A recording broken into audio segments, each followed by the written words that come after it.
அல்லேலூயா. எல்லாம் நல்லா இருக்கீங்களா? உற்சாகமா இருக்கீங்களா? அல்லேலூயா.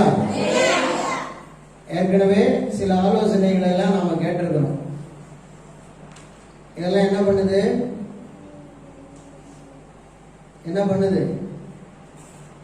நம்மளை உற்சாகப்படுத்துதா வெறுப்பேத்துதா? எல்லாம் தெரிஞ்சுக்கணும். அல்லேலூயா. இப்போ ஒரு முக்கியமான நேரத்துக்கு வந்திருக்கிறோம். இது தேவனுடைய செய்தி நேரம். அல்லேலூயா.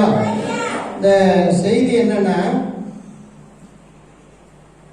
வித்தியாசத்தை விரும்புகிறவரும் வித்தியாசத்தை உண்டு பண்ணுகிறவரும் ஆகிய கர்த்தர். அல்லேலூயா. வித்தியாசத்தை விரும்புகிறவரும் வித்தியாசத்தை உண்டு பண்ணுகிறவரும் ஆகிய கர்த்தர். அப்போ இந்த உலகத்துல நிறைய வித்தியாசங்கள் இருக்கு. ஒன்றுக்கொன்று வித்தியாசம். மனிதர்களுக்குள்ளேயே ஜாதி வித்தியாசம் இருக்கு, மனிதர்களுக்குள்ளே ஏழை பணக்காரன் என்ற வித்தியாசம் இருக்கு, மனிதர்களுக்குள்ளே மத வித்தியாசங்கள் நிறைந்து கிடக்கு. அல்லேலூயா. மனிதர்களுக்குள்ள ஏற்றத்தாழ்வுகள் வித்தியாசங்கள் இருக்கு. மனிதன் செய்கின்ற ஒவ்வொரு வேலையிலையும் வித்தியாசம் இருக்கு, சம்பளத்துல வித்தியாசம் இருக்கு. இப்படி உலகம் நிறைய வித்தியாசங்களை கொண்டது. மனுஷன் வித்தியாசத்தை விரும்புறானா இல்லையா? ஒரு பள்ளிக்கூடத்துல படிக்கிற பிள்ளைகள், ஒரு பிள்ளை நினைக்குது அவனை விட நான் நல்லா மார்க் எடுக்கணும், அவனை விட எனக்கும் அவனுக்கும் வித்தியாசமா இருக்கணும். யாராவது ஒரு பிள்ளை அவன் 10 மார்க் எடுத்தானா, நானும் பாவம் 10 மார்க் போனவன் எடுத்தா போதும், 10 மார்க் அவனுக்கு ஈடா இருக்கணும்னு விரும்புறேன் அப்படின்னு அந்த பிள்ளையாவது சொல்லுதா? எல்லாரும் என்ன பாருங்க, பிரசங்கத்தை கவனி. சொல்லுதா? அல்லேலூயா. அவன் ஒரு நாளைக்கு 100 ரூபாய் சம்பாதிக்கிறான், எனக்கு 100 ரூபாய் கிடைச்சா போதும் அப்படின்னு காலையிலே வேலைக்கு கிளம்புறவன் சொல்றானா? ஏன்? அவன் சம்பளத்துக்கு என் சம்பளத்துக்கு என்ன இருக்கணும்? ஏணி வச்சா கூட எட்டக்கூடாது. சொல்றானா இல்லையா? சொல்றான். இப்படி உலகத்தில் ஏகப்பட்ட வித்தியாசத்தை பார்க்கிற ஜனங்கள் இருக்கிற இந்த நேரத்துல இந்த வித்தியாசம் பார்ப்பது என்பது நம்ம தேவனுடைய குணம், தேவனுக்குரிய ஒரு குணம், ஒரு சுபாவம். அவரு வித்தியாசம் பார்க்க கத்துக் கொடுத்தார். நம்மால் என்ன பண்ணிட்டான்? சாதியில வித்தியாசம் பார்க்க ஆரம்பிச்சான், மதத்துல வித்தியாசம் பார்க்க ஆரம்பிச்சான், வருமானத்துல வித்தியாசம் பார்க்க ஆரம்பிச்சிட்டான். புரியுதா புரியலையா? அழகுல வித்தியாசம் பார்க்க ஆரம்பிச்சுட்டான். எல்லாருக்கும் மனிதனா இருக்கணும்ன்ற, எல்லாரும் மனிதர் என்ற சிந்தை இருக்கா? எல்லாருக்கும் இல்ல. சொல்லுவான், நீயும் ஒரு தாய் பிள்ளை, நானும் ஒரு தாய் பிள்ளை, எல்லாருமே 10 மாசம் தான் இருந்து விட்டு வந்தோம் அப்படின்லாம் சொல்லுவான். 10 மாசம் இருந்த மாதிரியே நடப்பான். இவன் 20 மாசம் இருந்து வந்த மாதிரி நடப்பான். நடக்கிறானா இல்லையா? இன்னைக்கு உலகமே இந்த வித்தியாசம் பார்க்கிற விஷயத்துல கேடு கெட்டு போயிடுச்சு. ஆனா நம்ம தேவன் எப்படி வித்தியாசம் பார்க்கிறாரு? ஒரு 6 காரியம். அல்லேலூயா. முதல்ல தேவன் எதுல வித்தியாசம் பார்க்கிறார்? அதுக்கு முன்னால நம்ம ஒரு 2 வசனத்தை நாம படிக்கணும்.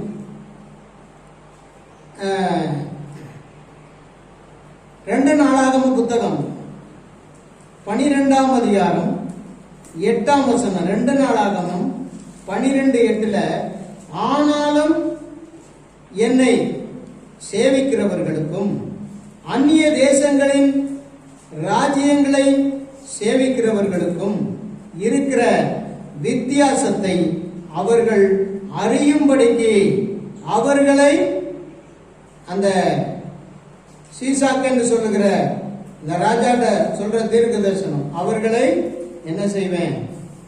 அந்த ராஜ்யத்தை சேவிக்க பண்ணுவேன். இப்ப என்ன ஆகி போச்சுன்னா, எல்லாரும் அந்த எகிப்து ராஜாவுக்கும் எகிப்து தேசத்துக்கும் பயப்பட ஆரம்பிச்சிட்டாங்க. கர்த்தருக்கு பயப்படுற பயத்தை விட்டுட்டாங்க. அது மேல உள்ள வசனம் கீழே உள்ள வசனம் எல்லாம் நீங்க படிச்சீங்கன்னா, கர்த்தருக்கு பயப்படுகிற பிள்ளைகளாய் வாழுகிற உலகத்திலே தாங்கள் தேவ ஜனங்கள் என்கிற வித்தியாசத்தை காட்டுகிற அந்த விஷயத்தை விட்டுட்டு எகிப்தின் ராஜாவுக்கு பயப்பட ஆரம்பிச்சிட்டான். எகிப்தின் ராஜாவுக்கு சேவகம் பண்ண ஆரம்பிச்சுட்டான். அவன் வருவான், அவன் போவானே, அவன் என்ன அடிச்சிருவான்ற பயம் வந்துருச்சு. ஆண்டவர் சொல்றாரு, எனக்கு பயப்படுற பயத்தை விட்டுட்டீங்க, யாருக்கு இப்ப பயப்படுறீங்க? ராஜ்யத்துக்கும் ராஜாக்களுக்கும் பயப்பட ஆரம்பிச்சிட்டீங்க. நான் இப்ப என்ன செய்ய போறேன்னா என்னை சேவிக்கிறவர்களுக்கும், அல்லேலூயா, என்னையே சேவிக்கிறவர்கள் அப்படின்னா என்ன? முற்றிலுமாய் முழுமனதாய் முழுசா ஒன்றுக்கும் மாறுபட்டு வாழாம என்னையே நம்பி என் முகத்தையே பார்த்து என் வழிகளை விட்டு விடாமல் என்னுடைய சித்தத்தின்படி வாழ தன்னை அர்ப்பணித்து நான் கொடுக்கிறதை பெற்றுக்கொண்டு எனக்காக எனக்கு சேவை செய்கிற என்னை சேவிக்கிற ஜனங்களுக்கும், உலகத்தில் இருக்கிற மிரட்டுகிற ராஜ்யங்கள், உலகத்தில் இருக்கிற மிரட்டுகிற ராஜாக்களுக்கெல்லாம் பயந்து திரிகிற கூட்டத்துக்கு நான் வித்தியாசம் காட்டுவேன் அப்படின்னு சொல்றேன். அல்லேலூயா. இன்னைக்கு நீ எதுக்கு பயந்து வாழ்ற? எதுக்கு கப்பம் கட்ட போற? எதுக்கு நீ பயந்து அதிகமான முக்கியத்துவத்தை கொடுத்து ஓடிக்கொண்டிருக்கிறாய்? அல்லேலூயா. இன்னைக்கு ஆண்டவர் சொல்றாரு, உனக்கு அவனுக்கு வித்தியாசத்தை உண்டாக்குவேன். யாருக்கு? யாருக்கும்?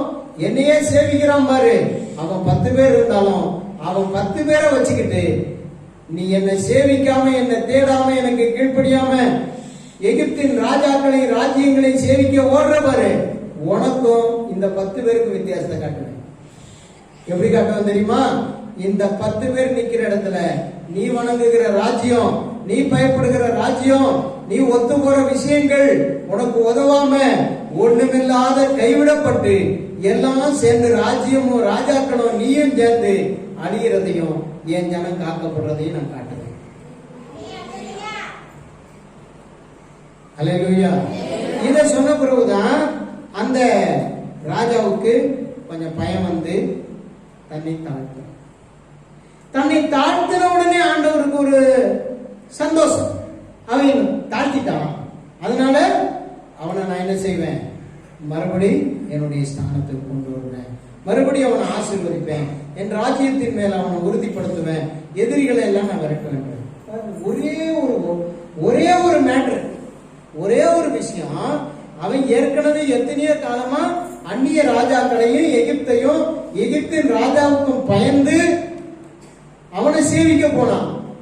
இப்ப இந்த வார்த்தைய ஒரு தீர்க்கதரிசி விட்டு சொல்றாரு, வித்தியாசம் காட்டுவா அப்படின்னு சொன்ன உடனே அவன் தன்னை தாழ்த்திட்டு என்ன பண்ணான்? அதை கடத்திட்டு போனானே எகிப்து ராஜா. தேவாலயத்தில் இருக்கிற பொக்கிஷங்கள், சாலமோனுடைய மண்டபத்தில் இருந்த ஆயுதங்கள், அங்க இருந்த எல்லாம் புன்வெளியும் தூக்கிட்டு போனான் இல்லையா? அதுக்கு பதிலாக இவன் எல்லாத்தையும் முடிஞ்சதுக்கு வெங்கலத்தில் செஞ்சு வச்சுட்டான். செஞ்சு கொண்டு போய் அங்க வைங்கடான்னு சொல்லி வைக்க சொல்லிட்டு அதை காலியாக்காம அதை எல்லாம் ஃபுல்லாக்கிட்டு இவன் தன்னை தாழ்த்தினான் பாருங்க.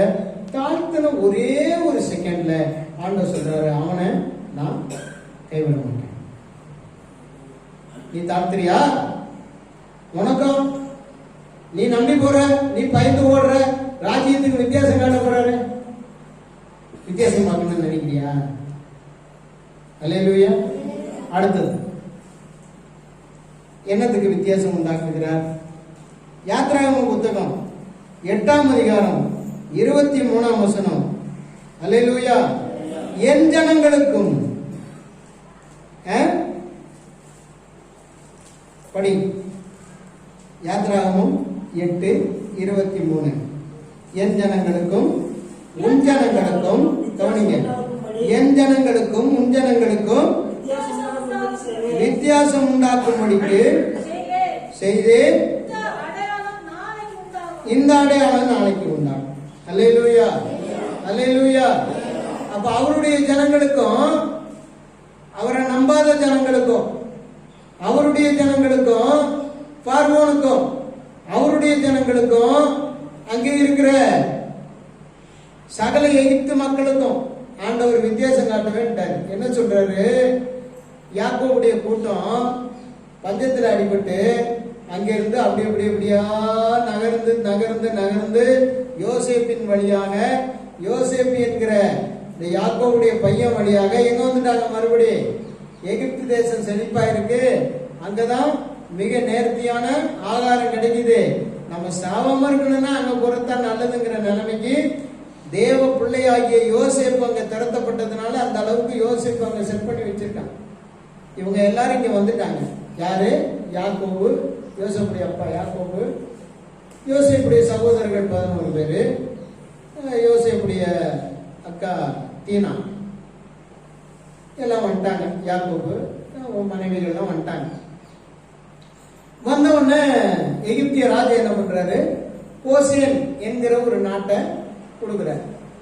ஏன்னா மேய்ப்பர்கள்னாக்கா எகிப்திய ஜனங்களுக்கு அருவருப்பு, ராஜாக்களுக்கு அருவருப்பு. அதனால இவங்களெல்லாம் ஆடு மேய்க்கிற கூட்டத்தில் கொண்டு அந்த நாடு தனியே ஒரு நாடு கோசேன், அதில் போய் இருந்தது. இது ஆண்டவருக்கு ஒரு நல்ல வாய்ப்பாகி அமைந்து போச்சு. ஜனங்களை பழகி பெருக பண்ண. அல்லேலூயா. அங்க இருக்காங்க, மந்தையும் பெருகுது, ஆடு பெருகுது, வேலைக்காரங்க வேலைக்காரிகள், யோசேப்புடைய அதாவது யாக்கோபுடைய சந்ததியும் பெருகு. இப்படி பெருகி பல லட்சமா மாறிட்டாங்க. இதை பொறுக்க முடியாத பார்வோன் ராஜா என்ன பண்றான், இவங்களை ஒடுக்க ஆரம்பிக்கிறான். இதெல்லாம் நமக்கு தெரியும். ஒடுக்க ஆரம்பிச்சு அனுதினமும் அவர்களை இல்லாத பொல்லாத வேலையெல்லாம் வாங்கி சின்ன பின்னமா அடிக்கிறான். வேலை செய்யாம இருந்தாக்கா வீணா போய் அடிக்கிறான். இந்த குனிஞ்சி மண்ணை குழைச்சிக்கிட்டு இருக்கும் போது நிமிர்ந்து இடுப்பு அடிக்கிறதுன்னு ஒரு நிமிஷம் நிக்கிறத ஒரு குற்றமா எடுத்துக்கிட்டு அடிக்கிறான்.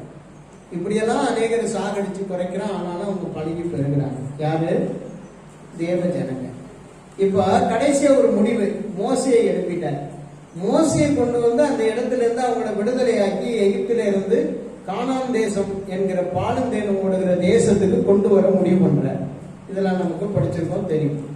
இப்ப என்ன ஆச்சுன்னா, இவன் விட மாட்டேங்கிறான். எனக்கு வேலைக்கு ஆள் இல்லாம போயிடும், நீ இங்கதான் இருக்கணும் இங்கதான் இருக்கணும்னு பிடிச்சி வச்சிருக்கான். இன்னைக்கு உன்னை பிசாசு பிடிச்சி வச்சிருக்க மாதிரி, உன்னை கிராமம் பிடிச்சி வச்சிருக்க மாதிரி, உன்னை ஊரு ஜாதி நகரம் மதம் உன் குடும்பம் உன் விக்கிரகம் உன்னுடைய பாரம்பரியம் எல்லாம் உன்னை பிடிச்சு அமுக்கி போட்டிருக்கிற மாதிரி அன்னைக்கு இஸ்ரவேல் ஜனங்க மாட்டிக்கிட்டு இருக்காங்க. ஆண்டவர் ஒரு வேலை செஞ்சார்.